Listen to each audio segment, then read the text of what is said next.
Long Road. I'm your host, Chris Roberts, and we're going to talk about a few things that may cause some people some heartburn, but that's the way it's going to be. One of the big things that are going on right now, when I left to come here, the jury in the Donald Trump case had been deliberating for about 4 hours, and they haven't come up with a decision. What you think about Donald Trump as a person, as a businessman, as a politician, it doesn't really matter. The thing in this trial should be what happened and what didn't happen, and why are we even having this trial in the first place. We're having this trial. It's going to go down in history as a political trial, something that we should not be going down. We're talking about $130,000. That's supposed to be spread all over the place. Mr. Cohen says, yes, there was a bag with $50,000, so I took $30,000 of it because I felt I was owed it. So if there was $50,000 in cash, why do you falsify business expenses?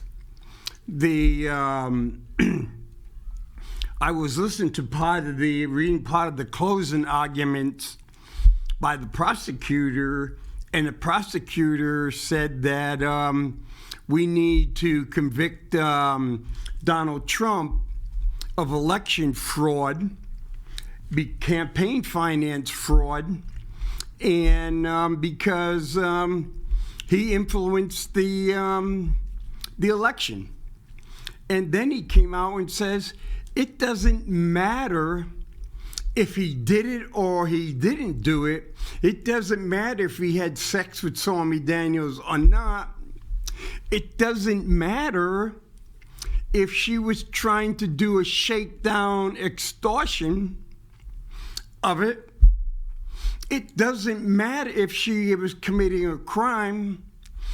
All that matters was Donald Trump had a bunch of negative things that was said about him, negative things that he has stated, and the prosecutor says, you know what?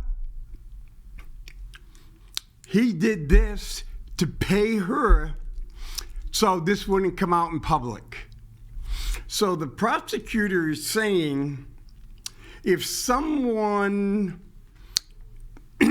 falsely accuses a politician of having sex with a prostitute or sex with a porn star, and that politician, say for example, spent his own money to keep her quiet, that is election fraud.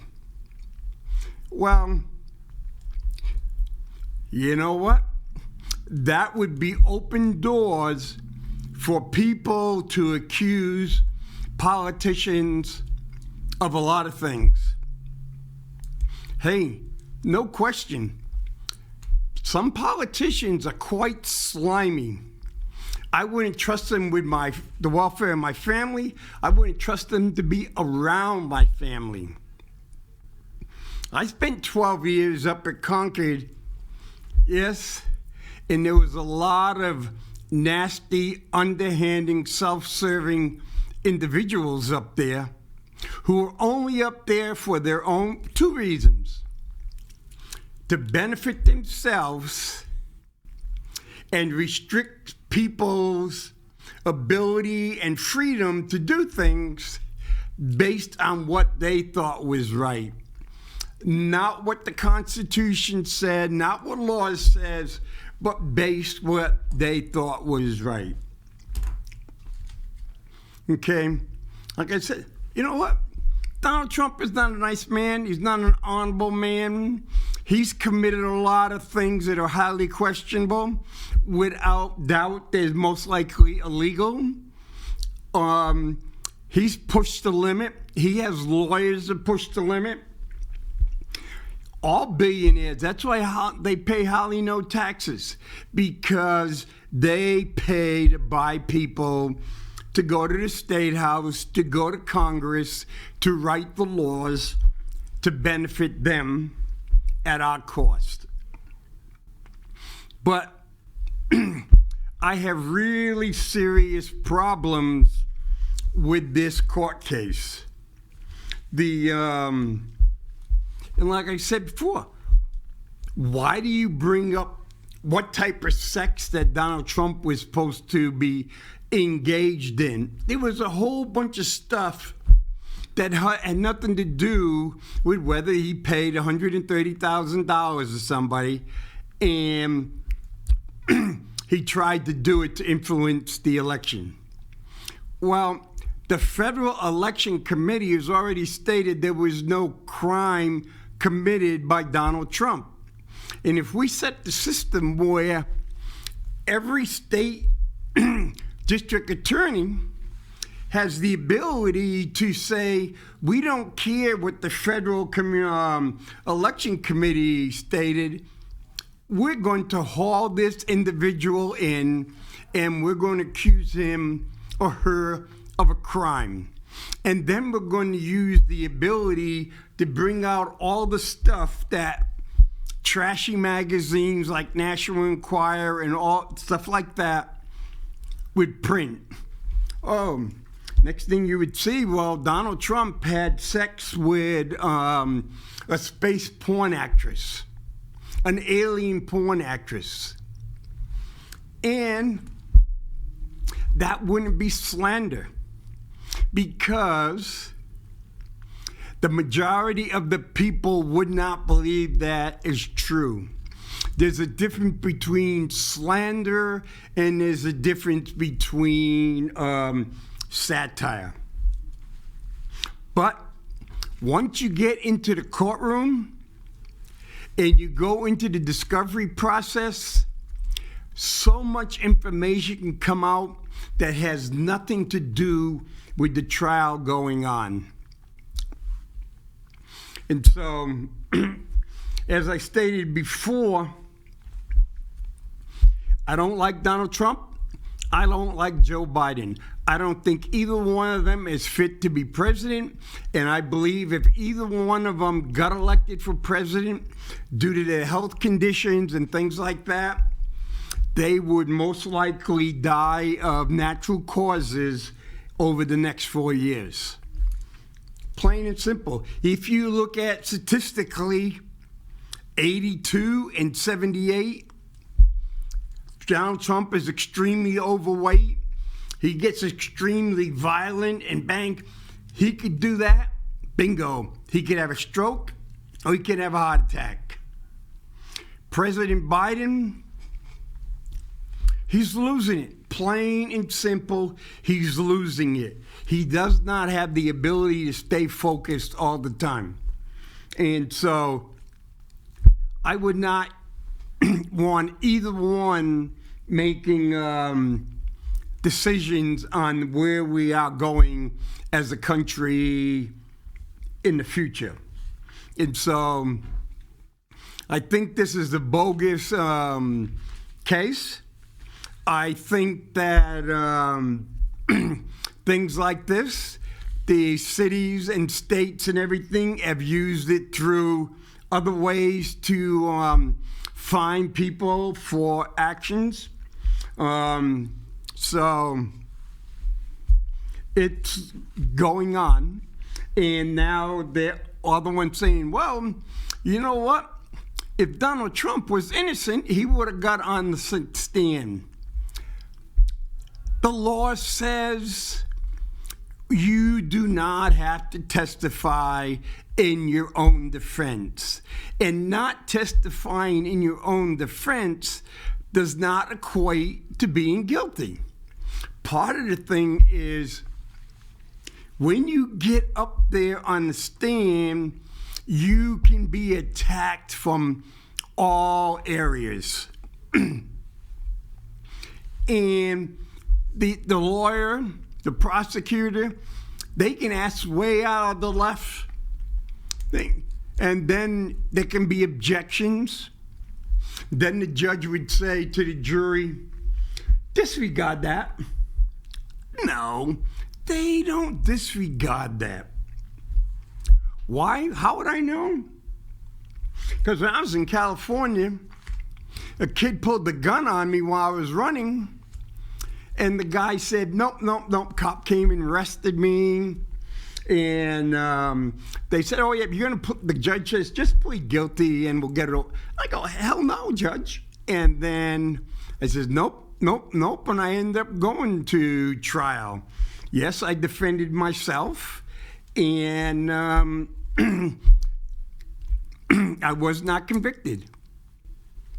And I remember when I moved back to Keene and they went to, I had called for jury duty and they asked me a question.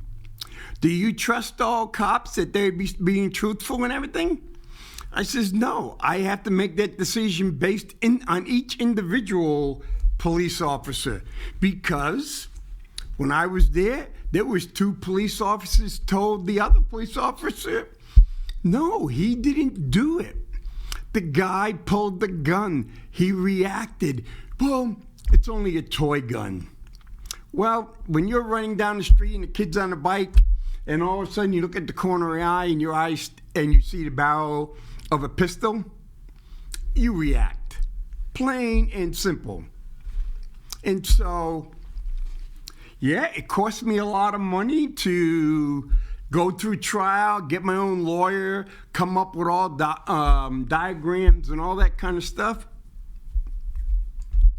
And when I was on there, the prosecutor asked me a whole bunch of questions that had nothing to do with the case. Basically, it was just thing is to trip me up or make me look totally different in front of the jury. Plain and simple. And that was in Orange County, California, where they don't lose very many cases. And a few years back, the California Supreme Court basically removed the whole section because of they're basically not allowing people to get fair trials. And so, of all the things that's going around in the country, this is what we're spending our time on. What about just a few, because I talked about some financials last week, and I was looking up,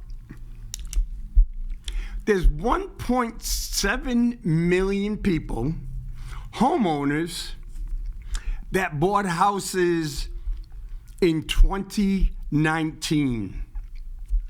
And the average price of those houses was $791,100.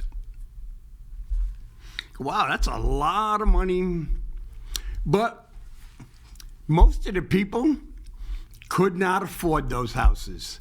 Didn't have the 20%, which would have meant they needed about $200,000 for the 20% and all the costs and everything. And they couldn't.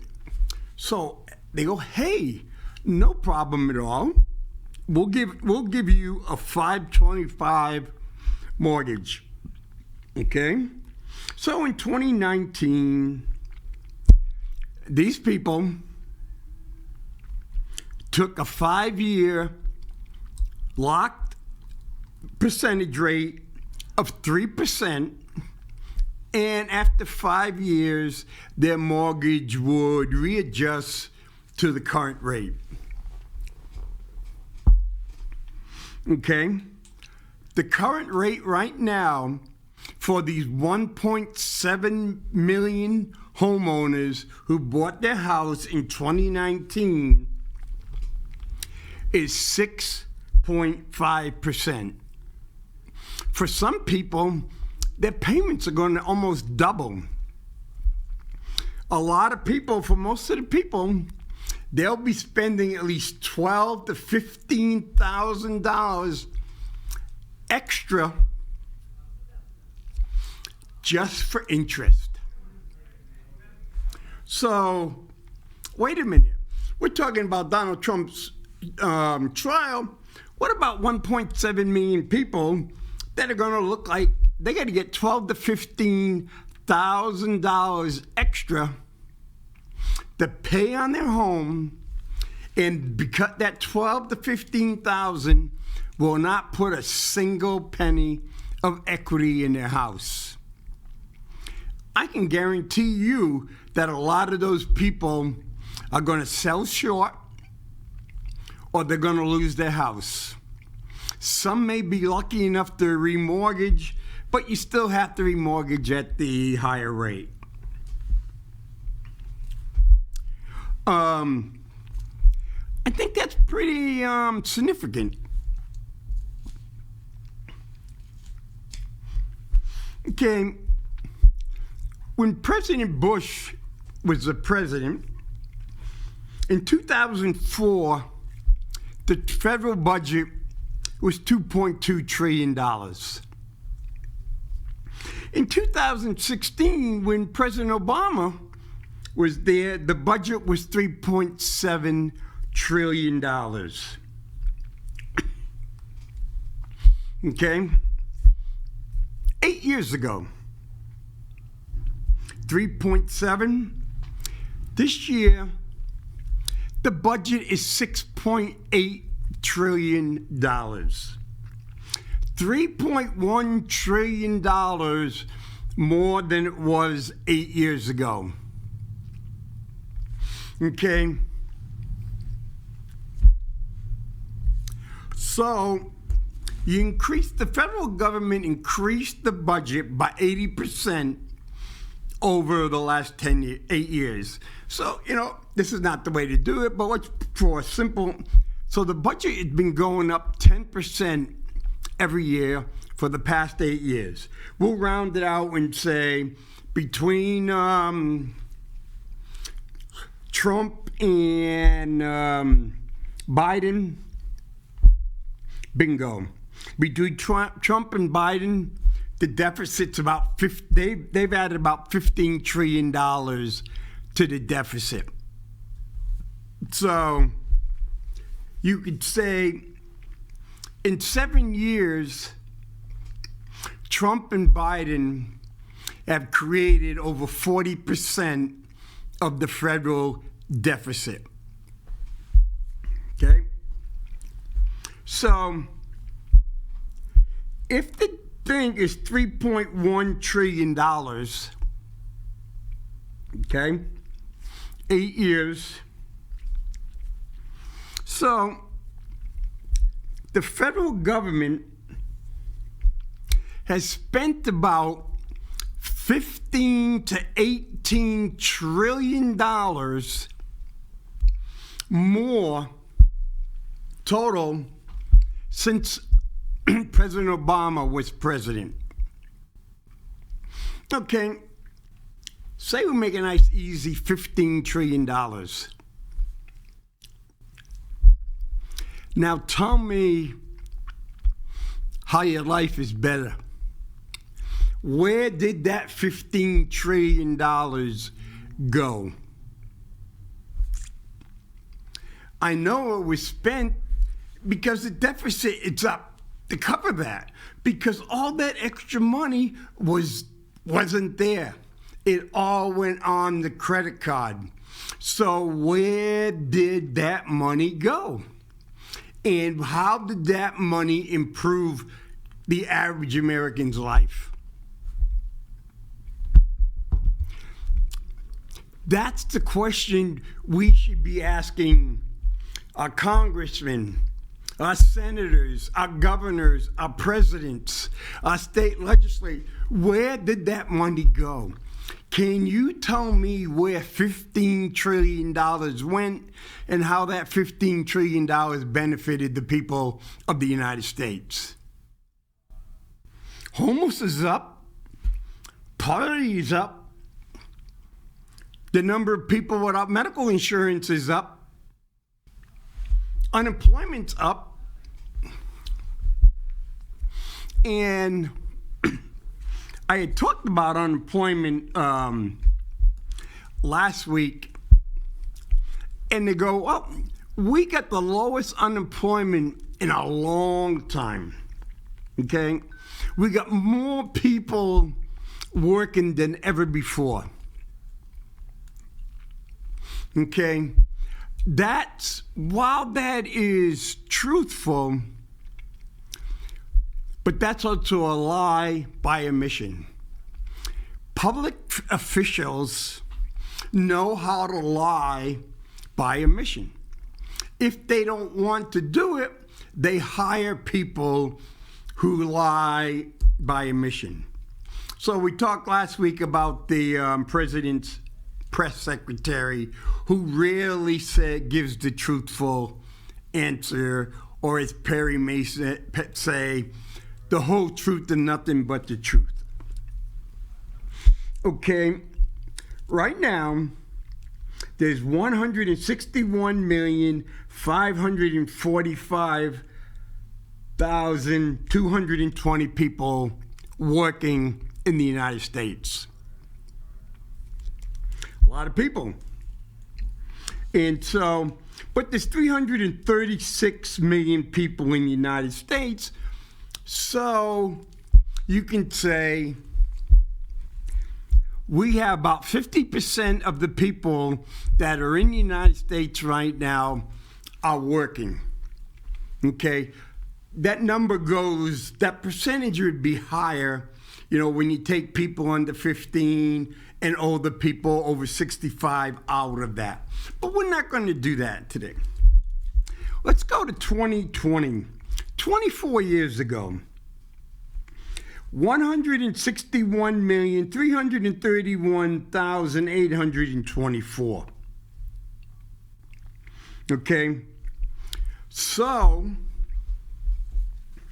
that means right now, we have 214,396 more people working now than we had in the year 2000. So in 24 years, we've only increased by 214,000 people.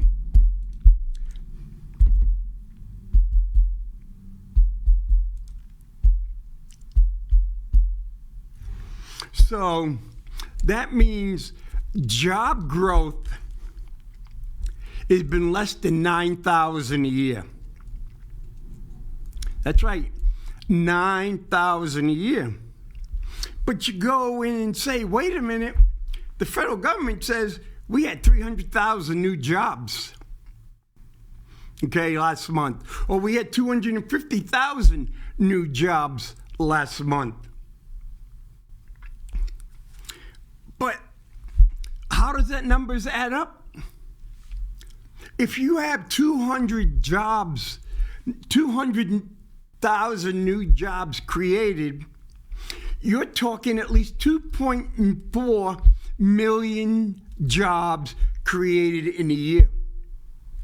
But according to the government numbers, 214,396 more people are working now than it was 24 years ago. And there is, in 2000, it was 281 million people. Now it's 336 million people. So that's 55 million more people in the United States. So under the system we have right now, looking at 2024 numbers and saying that 50% of the people, of all the people in the United States are working, for every 1 million growth in the population, we increase 256 jobs. But if we went on the 50, that means for every million people we added, we should have 500,000 jobs. So we have 50% of 55. That means we should have at least 25 to 28 million more people working. So if we're on the same percentage and we're going to population growth and everything, we should have about 190 million people working in the United States. We don't. So these numbers that we're given don't add up. They create numbers that says, what can we do to make the people happy?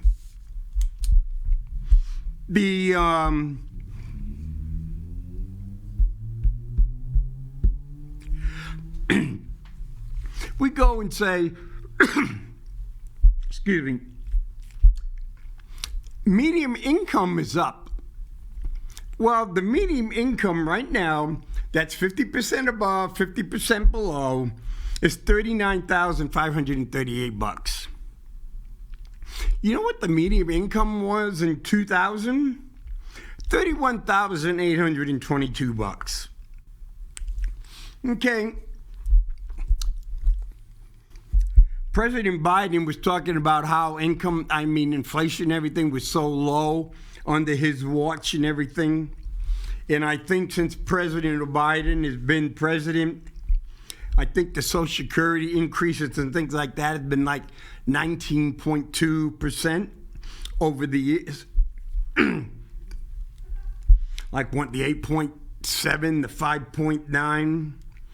So if we take $31,820 times 1.192, 31,822 times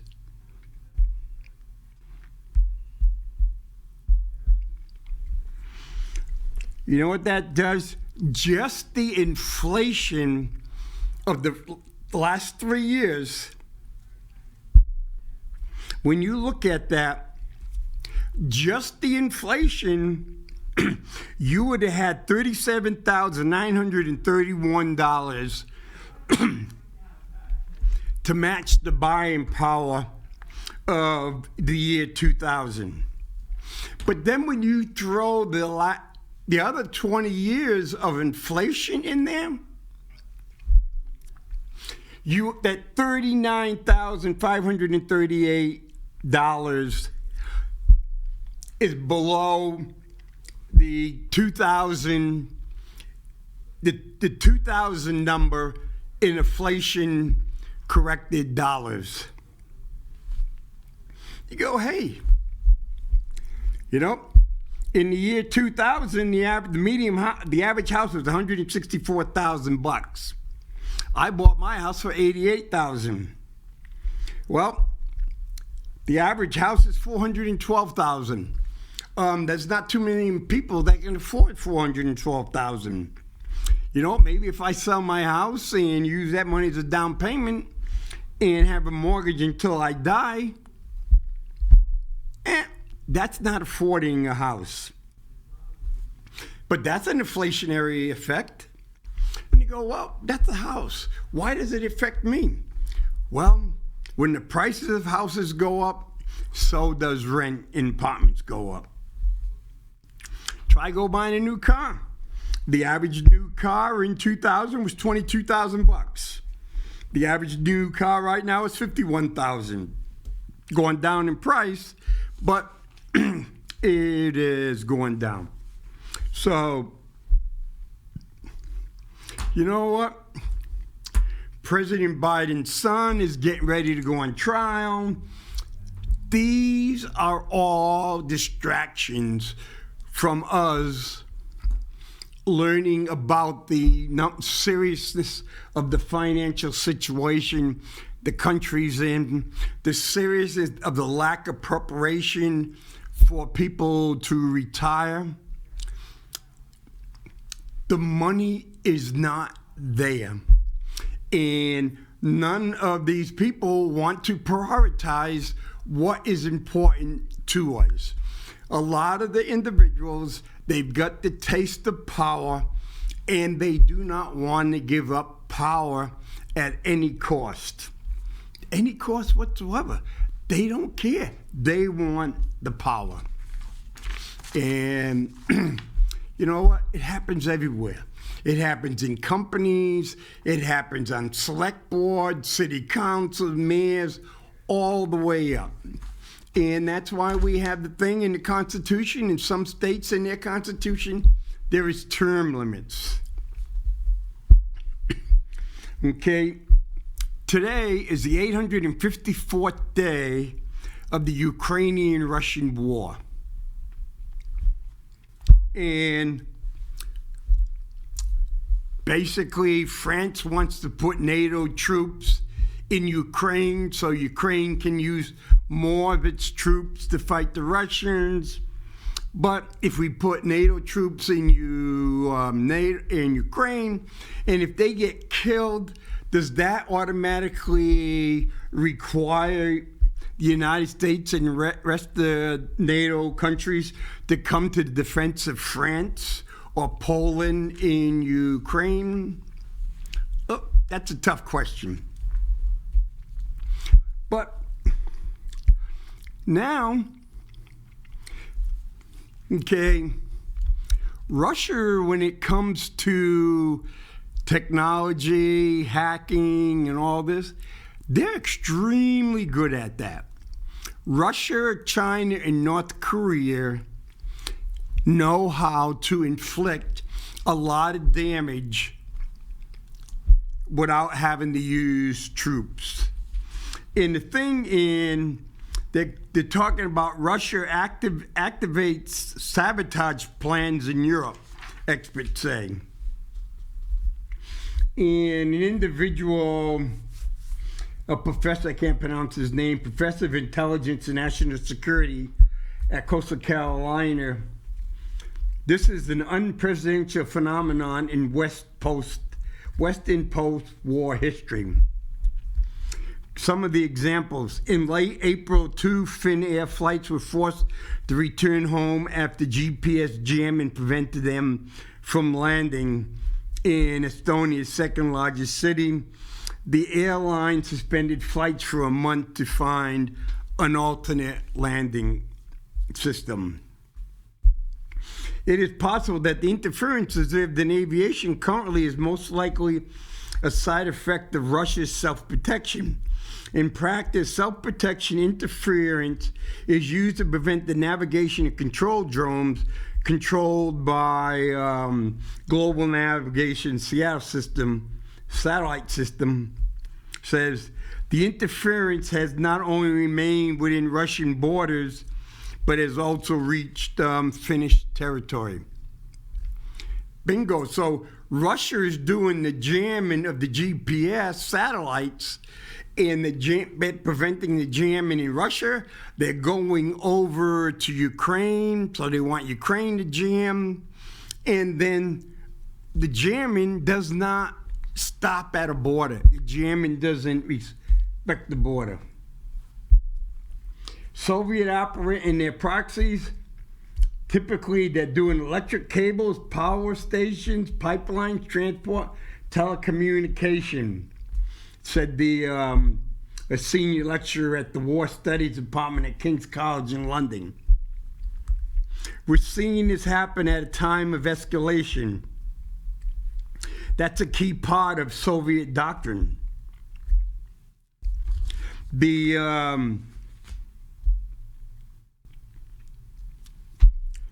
have what is the Russian General Staff main intelligence directory. In May, NATO said that, what was called the GTU, launched cyber attacks against critical infrastructure in Germany, Czech Republic, Lithuania, Poland, Slovakia. And now, currently, the Russian sabotage campaign appears to aim primarily at disrupting military supply chains. That means stopping the flow of weapons and destroying weapons themselves. Last month, Czech police said a detonation of 63 tons of ordnance intended for the Ukraine at a warehouse in Czech was the work of the GRU. Another example is in Greece. The United States Department of Defense is credited as providing Washington with strategic access to its Ukraine. Until recently, this port in a small northern Greek city was far removed from global geopolitics.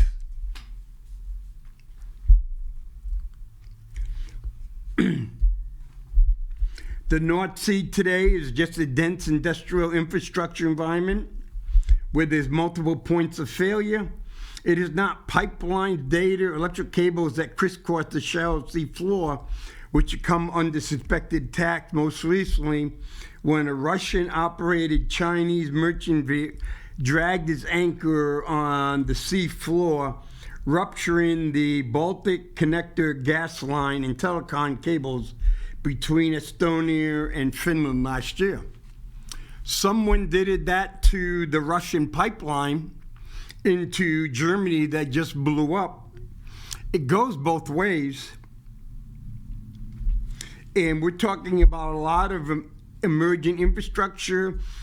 The future of green energy transmission hangs on what we can do in the North Sea. That's like offshore wind parks, hydrogen pipelines, disused oil fields that are intended for carbon storage. And what happens is what people don't, carbon storage will be, people don't understand how shallow the Baltic Sea is.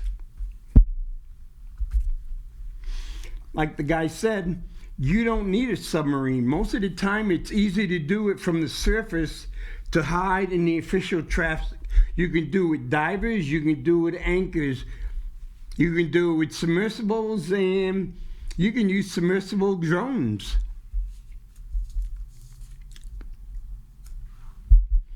And a growing course of legal experts said Europe can take 210 billion euros in Russian central bank assets, and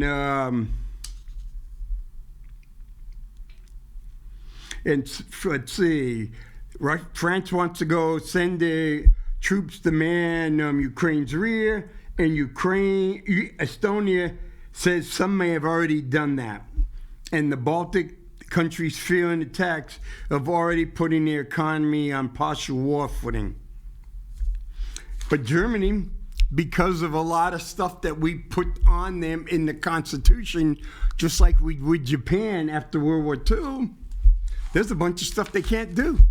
Germany is limited in what they can do. And so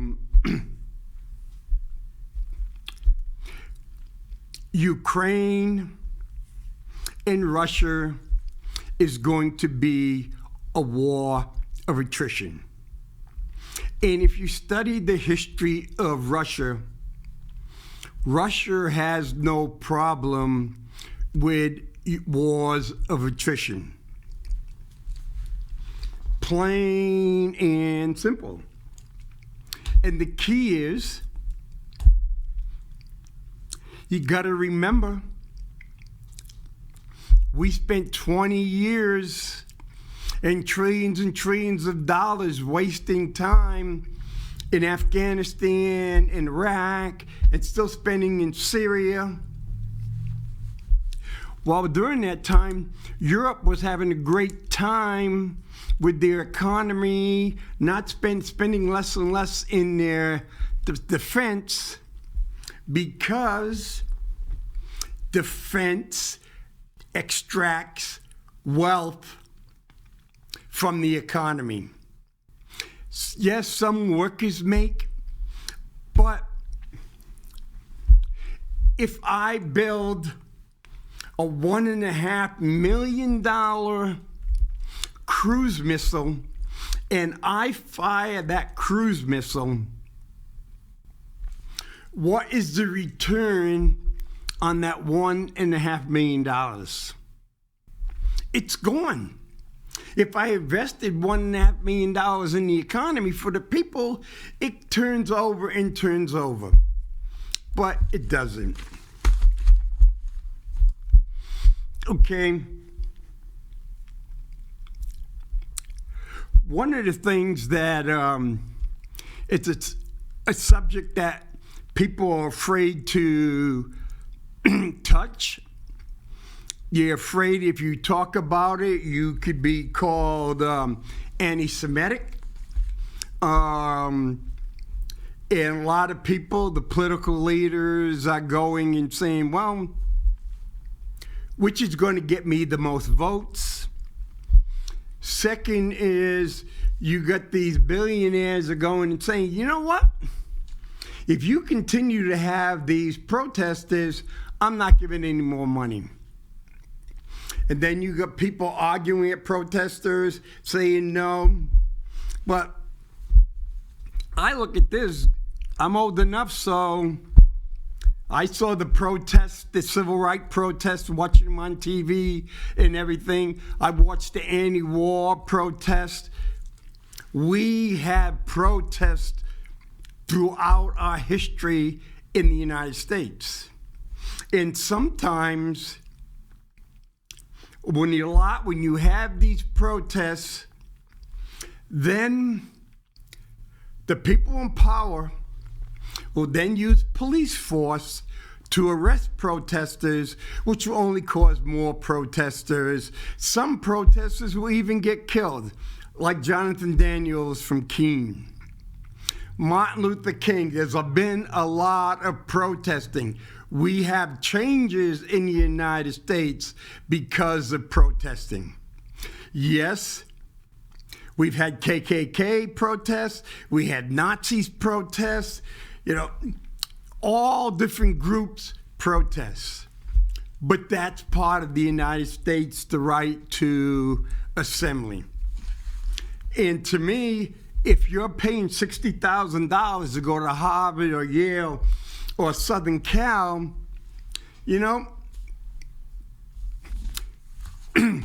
why are you stopping for people from protesting? Aren't you supposed to teach your students to be critically think, to ask why? If they're asking you as a professor, why is this? They expect an answer. Even if it's a biased answer, they expect an answer. But, hey, if you want to be the Ford Foundation chair professor, you better not do this. Or, so there's, anybody that is protesting, I will make sure they will never work in any company I own. And I'm big venture capitalist company, and got this. So look, isn't that saying, hey, go along or you're going to be punished. Don't question or you're going to be punished. If you follow the rule book, you get a good chance. So become a robot. Don't think. Go in the party line. And this is what happens. So why in the United States? This is why we have no middle. We want everybody here and everybody here. There can only be two party lines, and you must follow the party line. Well, no. No and no. That's the benefit of being an American. You have freedoms. You have freedoms of individuality. And no, I don't have to do that. So, in my last 10 minutes, I got a report from the BBC, and we're going to talk about the Gaza Strip. Most people don't even know what the Gaza Strip is.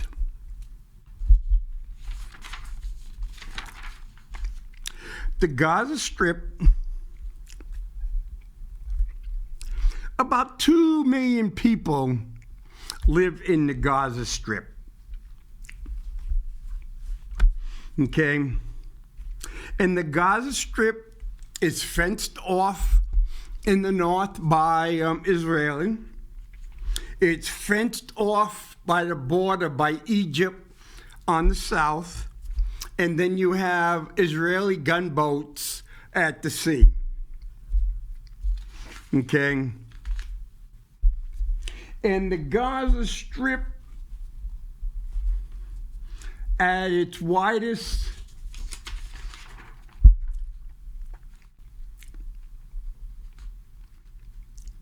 the Gaza Strip is 25 square miles. Basically, you're 25 square miles.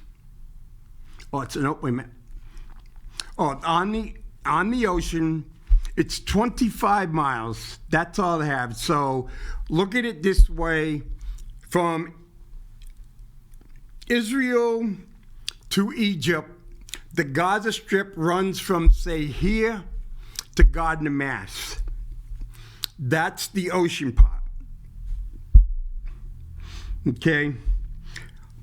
In the northern part, it's about 5 to 7 miles wide. On the bottom part, it looks like 10 miles wide. And in the middle, it's about 4 miles wide. So, extremely small place, 2 million people living there.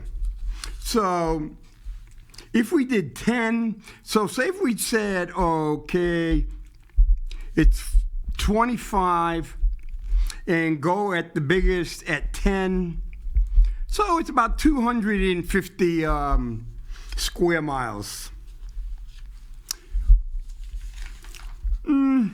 I think that's smaller than Keene, but Keene has 22,000 people. Gaza has 2 million people. Half the population is struggling with hunger and famine.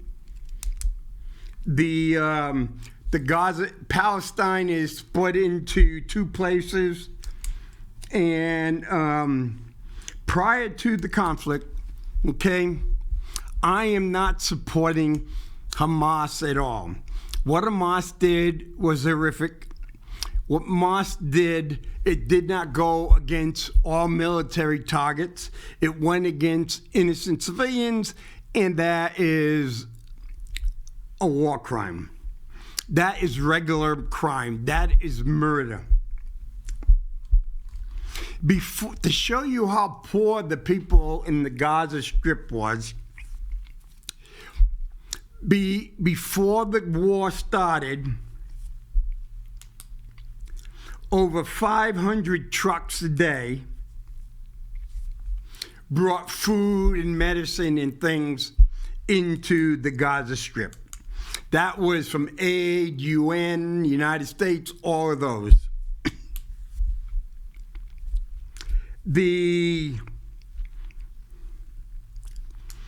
After October 7th, for example, October 20th to 26th, only 11 trucks a day brought supplies in. The Gaza Strip requires 100 truckloads a day just to keep the basic minimum supplies. In March 8 to 14, it got up to 164. The World Food Bank goes and says they need about 300 trucks a day to be able to feed people. A charity, World Kitchen, built its own jetty on the coast, was delivering 200 tons of food by sea, which was beans, carrots, canned tuna, chickpeas, canned corn, boiled rice, flour, oils. Nothing great. And basically, civilian population north of the Wadi Gada riverbed bed, including the densely population Gaza City, were warned to evacuate. Basically, Gaza City is non-existent. Then the people evacuated to the safe area. Then they were told, you got to leave. According to the UN, over 75% of Gaza's population, some 1.7 million people, were already refugees before October 2023.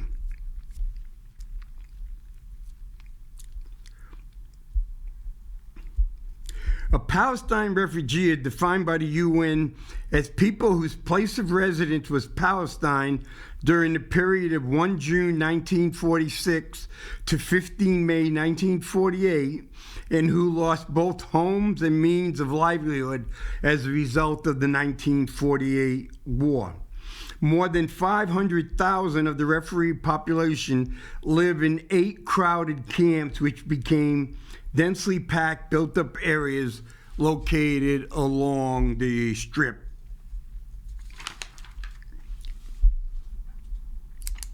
And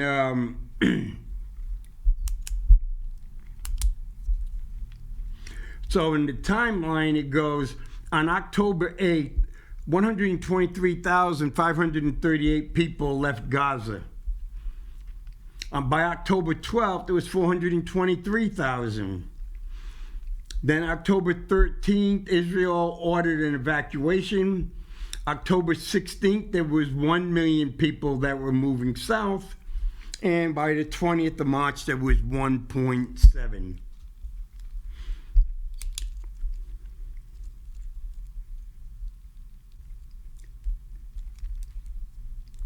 On average, before the conflict, there were more than 5,700 people per square kilometer. So 10 football fields by 10 football fields, 10, 5,700 people.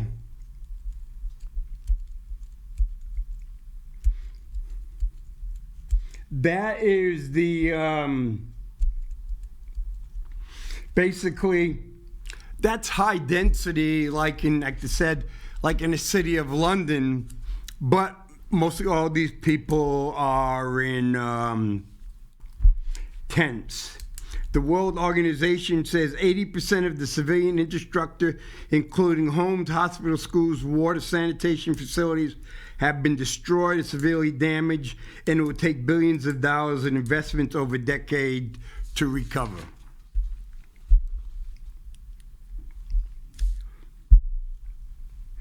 At least 160,000 buildings across the whole Gaza Strip has suffered damage. At least 70% of the buildings in North Gaza and Gaza City have been damaged. But their analysts now suggest that 54% of the building in the other place has also been damaged. Okay. Jewish, Muslim. You know what this all comes down to? You got a group of people, Hamas, who don't care, who don't want to listen to the Palestinian people. They're making money, they're living high on the hog in some other countries and stuff, while thousands and thousands of children, men, women, and children are dying, like the horrific bombing that killed and burnt children and women. Then you get some Israeli elected officials, because Netanyahu cannot stay in power unless he bows down to the real radical right. So he's staying in power by doing what they want, not what the people of Israel want. Most of the people of Israel, what I'm looking at, are saying no.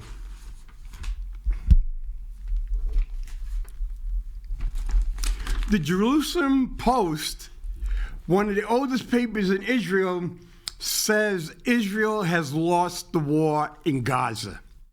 So why are Jewish people, why are Palestinians still being killed? It's like Vietnam. We can't admit we lost.